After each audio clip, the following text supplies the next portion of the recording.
But Mark, for you, it's personal. This was your brother. And just so everybody knows, Mark wasn't part of anything that his brother was doing in this regard. He's never been connected to it. There's never been a suggestion. It's not about that.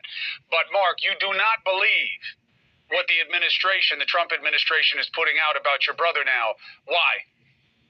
Well, every time they say something or do something to try to quash the fact that he was most likely murdered, they just put their foot further down their mouth. I mean, for instance, Kash Patel in the congressional hearing, he listed his credentials as a prosecutor and other such things, and he said that it was a suicide. He said, you know a suicide when you see it.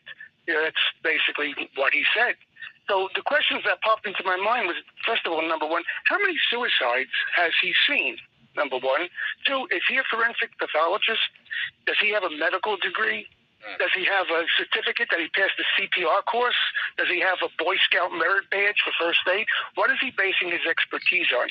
Contrast that to Dr. Roman, who was a city pathologist who did the autopsy. She came out of the autopsy and said she couldn't call it a suicide because it looked too much like a homicide. Dr. Michael Barden, who was there on my behalf, who witnessed the autopsy, also concurred that it looked more like a homicide than a suicide. Now, was Kash Patel in the autopsy room? No. Was Kash Patel in the prison when they found Jeffrey? No, I don't think so. And if he was there, that raises even a bigger question.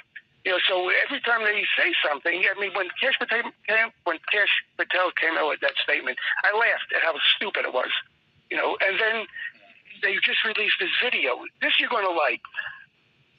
After the death, a few days after the death, Bill Barr, the Attorney General, said he saw that video and he saw that nobody went in or out of the tier, and that convinced him it was a suicide.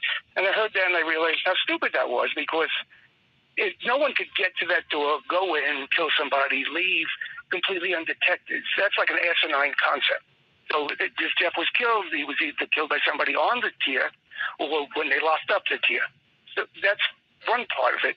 Now, I asked to get the footage from that same camera under Freedom of Information Act from 10 o'clock the night before until noon the following morning. That would show who locked up the tier, who were the last people on that tier.